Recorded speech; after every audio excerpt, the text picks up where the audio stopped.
All right, folks, this is Harris Sultan. Is it just me, or you have also noticed that chants like deport them all, mass deportations, we can't live like that, or we don't want to live with them anymore, or remigration, chants like these have become all too common, not only just common in some underground echo chambers, but they're becoming quite mainstream. Is it just me, or you're also noticing that? Because sometimes we can get this echo chamber bias, because obviously I follow people who think like me, and other people who think like me engage with me. So that's why I could be biased. But surely it's becoming more mainstream. First of all, you can see my audience is ballooning to biblical proportions. And the people who think like me, their audience is ballooning. Whereas people who think opposite to us, their audience is shrinking. Everywhere we look at, right-wing conservative movements are gaining more momentum. So I was actually shocked to see this, okay? Maybe shocked is not the right word, but I was quite pleased to see this. Let me share this headline. The Washington Post just posted this article. Some Republican lawmakers call for mass expulsion of American Muslims. Not Islamists, not radicals, Muslims. Why is that? Now, obviously, as you guys know, President Trump started talking about the Muslim problem, not the Islamic problem, not the Islam problem, the Muslim problem, when he ran for office in 2015. Have a listen to some of his interviews of the past. Is a Muslim problem in the world. But you do believe overall there is a Muslim problem in the world? Well, there is a Muslim problem, absolutely. You just have to turn on your television set. I think Islam hates us. Did you mean all 1.6 billion Muslims? That's so pathetic. Such a needless BS diversion. It's like if you were in the 30s and you said that, hey, Nazi Germany is a threat to Western way of life or our liberal democratic way of life. And then some 1930s woke gets up and says, do you think all 40 million Germans are a threat to Western way of life? No, those good Germans, they are NPCs, as they like to call them. They're irrelevant. They're not the main playing characters. What matters is the people who are calling the shots. They're the ones who matter. So they're irrelevant. We don't need to know 1.6 billion or 2 billion. We only have to care about the 1 to 2% highly politicized violent jihadis who want to kill people, who want to kill Westerners, who hate the West, who want to take over the West. They say it themselves. Wallahi, my brothers and my sisters in Islam, victory is coming. And you and I, inshallah, because we love Allah and we love His Prophet, we are on that path to victory. We are on that path of the civilizational struggle where we're going to see Islam dominate. You don't want an average Abdul down the street to say that, hey, I want to wave the ISIS flag on the Buckingham Palace or on the White House. You don't need that. He's irrelevant. What matters is the people who have these aims. And there are a lot of those people. I mean, a lot of them. If you look at what's happening with the Quran, it's a pretty scary thing. There's something there that teaches some very negative vibe. Look, just give context to people so people know what President Trump is trying to get the people to think about, because he obviously is a politician. He still has to be a little bit filtered, but this is as unfiltered as a politician can go. This is Quran chapter 9, verse 29, widely regarded by a lot of Muslims as a general command, okay? Yeah, you will find some Muslims who would say, no, this is not a general command. This is time specific, irrelevant again. This is a general command for the Taliban, for ISIS, for a lot of radical Muslims, okay? They say it themselves. It's a general command. Fight those people of the book who do not believe in Allah, nor in the last day, and do not take as unlawful what Allah and His Messenger have declared as unlawful, like zina, burqa, all that crap. So you have to fight those people. People of the book mean Jews and Christians. You have to fight them because they don't accept things that Muhammad has declared as lawful and unlawful. You have to fight them. So this is the reason why Islam is in a perpetual state of war. Israel is just an excuse. Are you telling me that Muslims never used to kill Jews before 1948? Give me a break. That is what President Trump is saying. A lot of them. They do not respect us at all. Large portions of a group of people, Islam, large portions want to use very, very harsh means. You have more than a handful of moderate Muslims, but you certainly have a problem with Muslims. If you have people coming out of mosques with hatred and with death in their eyes and on their minds, we're going to have to do something. They're trying to take over our children and convince them how wonderful ISIS is and how wonderful Islam is, and we don't know what's happening. And we have to look at the Muslims, and we have to do something.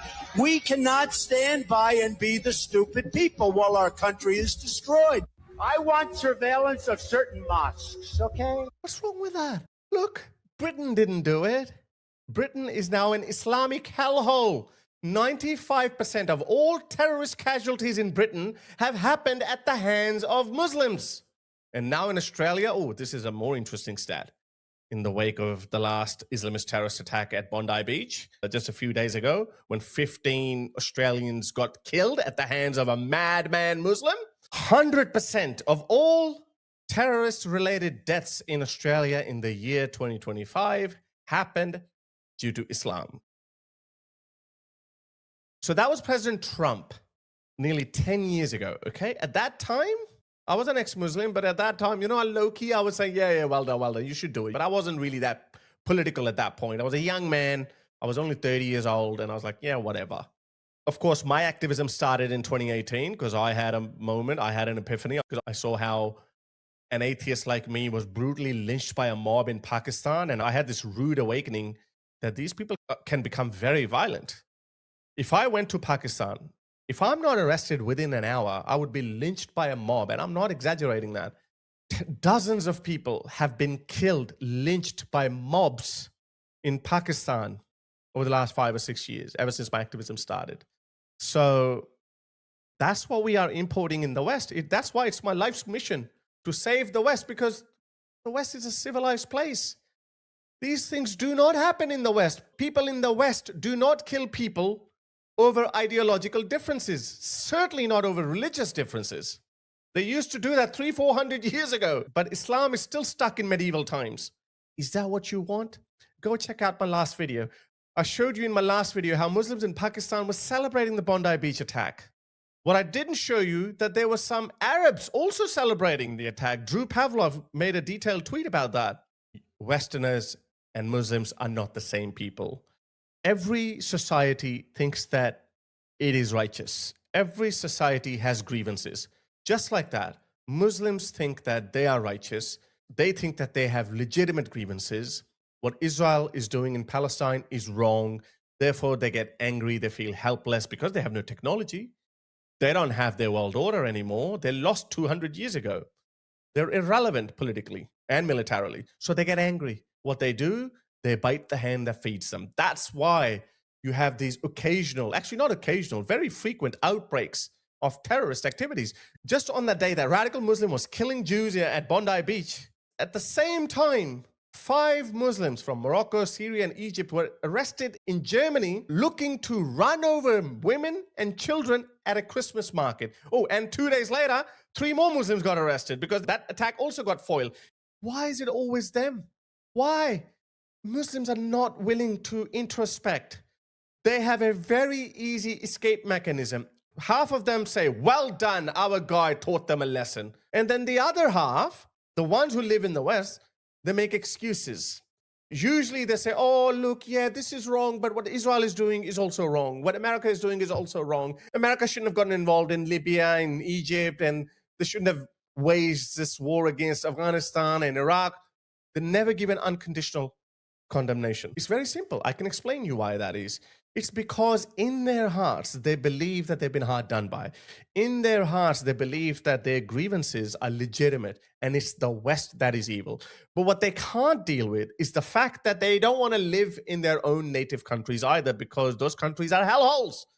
Nobody wants to go back to Afghanistan. None of them. Anyway, I'm just rambling on and on. Fast forward. In the wake of the Bondi Beach terrorist attack, this is what President Trump said. Listen to his words. We need to pay attention to this. The love and prayers to our entire nation, to the people of Australia, and especially all those affected by the horrific and anti-Semitic terrorist attack, and that's exactly what it is, anti-Semitic,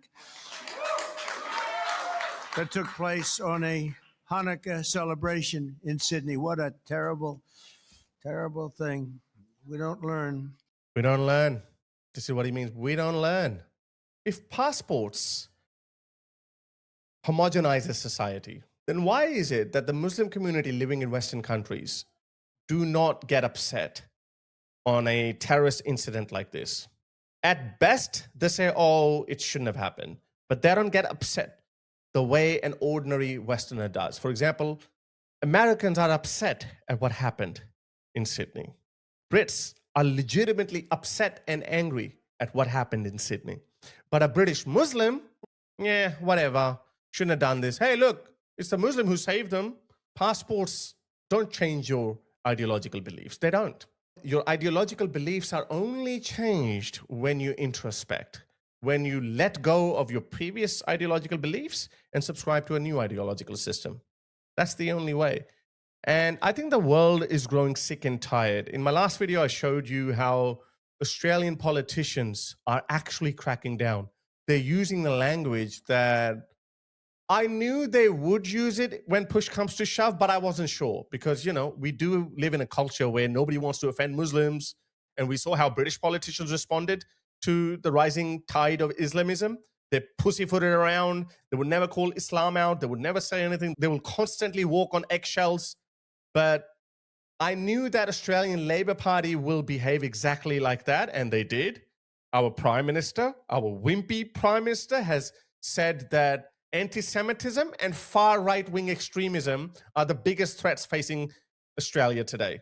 We live in a more dangerous world in 2025. The threat of anti-Semitism, as we have seen, is very real.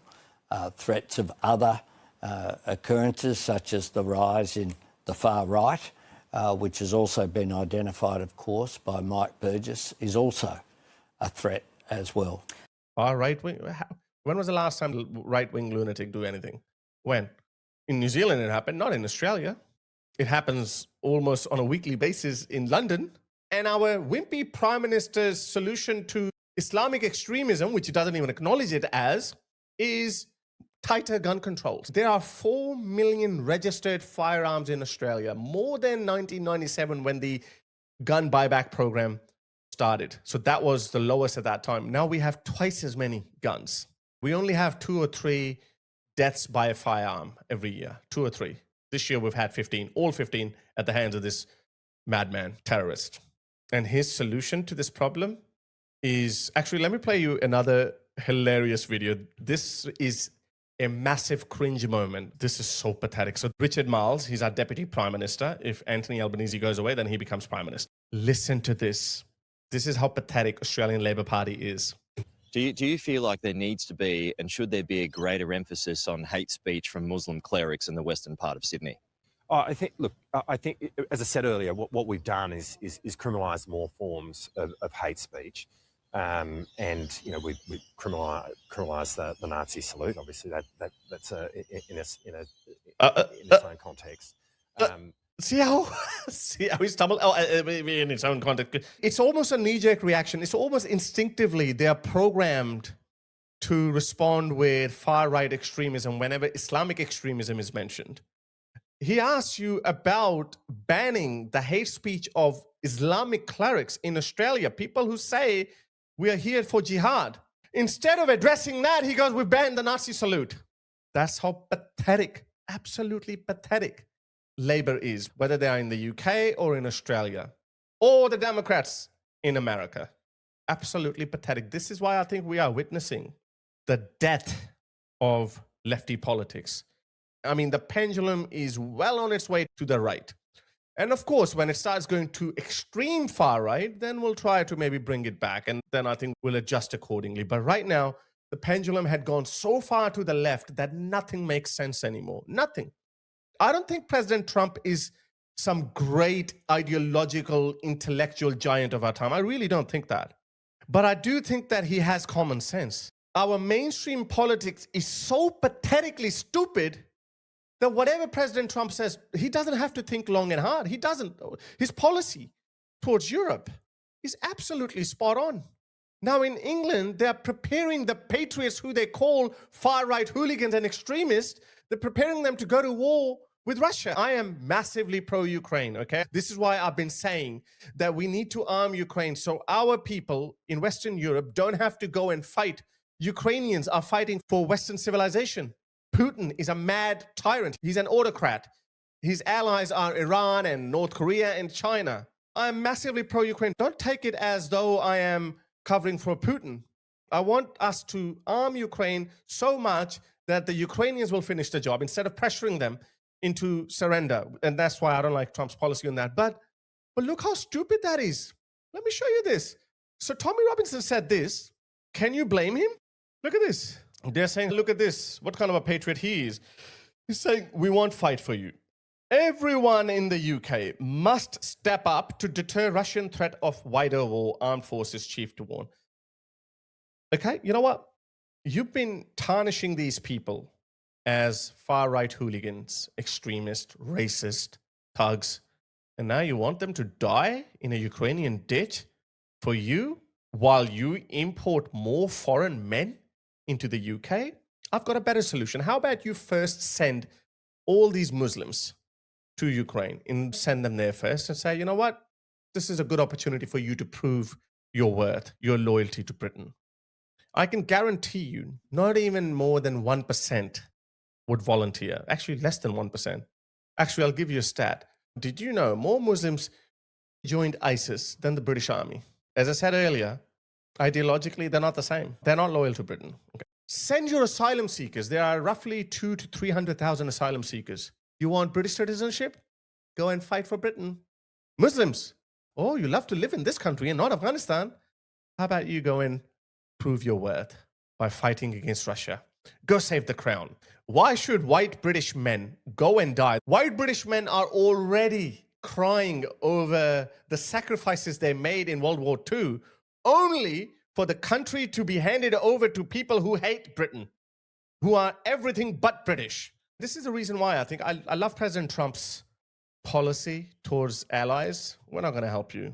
If you're going to have this demographic collapse, if you're going to hand over your countries to people from cultures that are antithetical to Western values, people who hate the West, how can America see them as allies?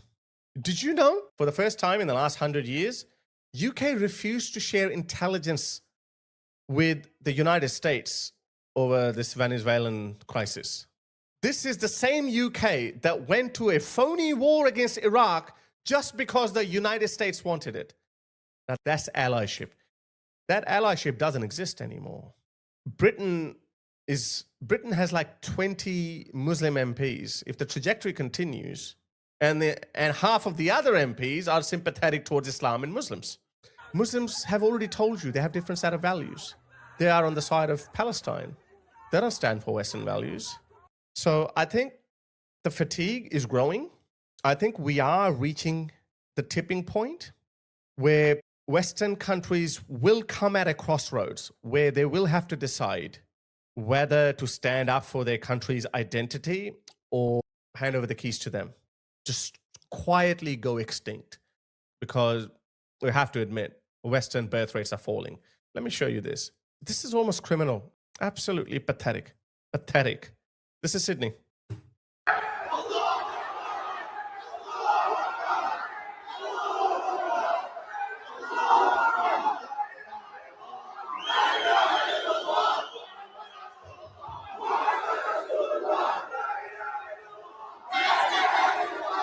Hand or not, when you think of Australia, is that what you imagine? Or you imagine people in budgie smugglers, a shrimp on the barbie, crocodile Dundee, endless sandy beaches? That's Australia. That's the Australia I fell in love with, not this bullshit.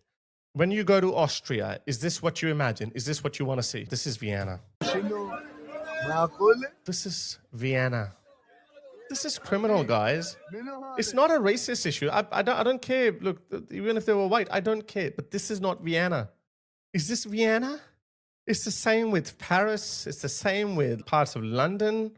It's happening every single place. I just don't know. It depresses me. I cannot begin to imagine how it wouldn't depress the natives of these countries.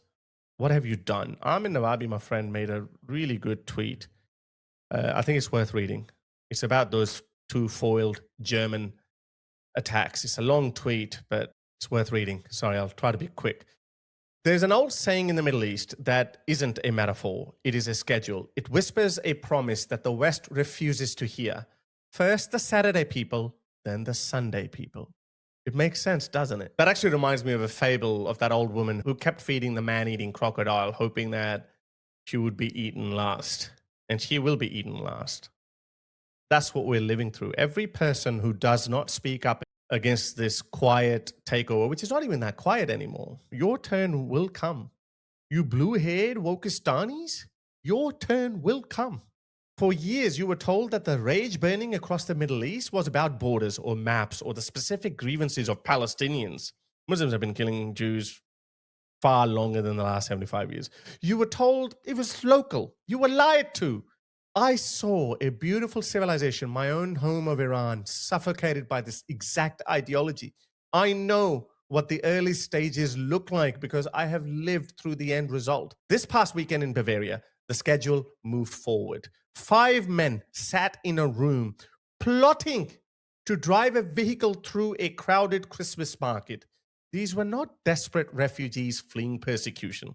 There were 3 Moroccans, a Syrian, and an Egyptian imam who used the pulpit to demand blood. Their target was not an embassy or a military base. It was families drinking hot chocolate. It was children looking at lights. They did not plan this slaughter because of a settlement in the West Bank.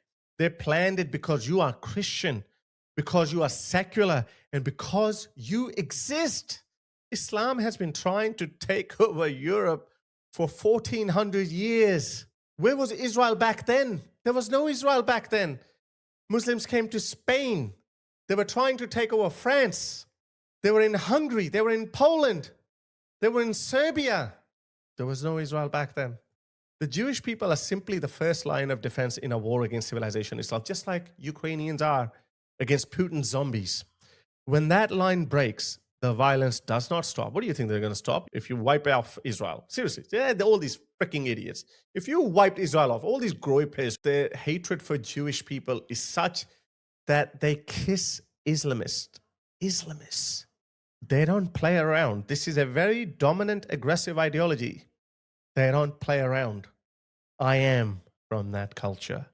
I know what that culture is all about. You don't even have to listen to me. Listen to them. They say from their own mouths. When Muslims go and conquer the adjacent country, what do? We kill them all? No. The Prophet says, the first thing you do is call them to Islam. If they refuse, then tell them Allah obliged upon you to pay taxation. In return, when enemy comes and attack your country, you don't fight. We Muslims protect you. Subhanallah, for this little money? Yes. And you enjoy sitting in your homes and in your country and live your life normally. But the ruling is for Sharia. So you do not open nightclubs, you do not fornicate. If they refuse, then we have to fight. And if we fight you, then we capture you, you become our slaves, and we take your land, and you take because you refuse. I give you 2 good options in the coming 40, 50 years when the Muslims become strong as they're supposed to be. There are literally thousands of videos.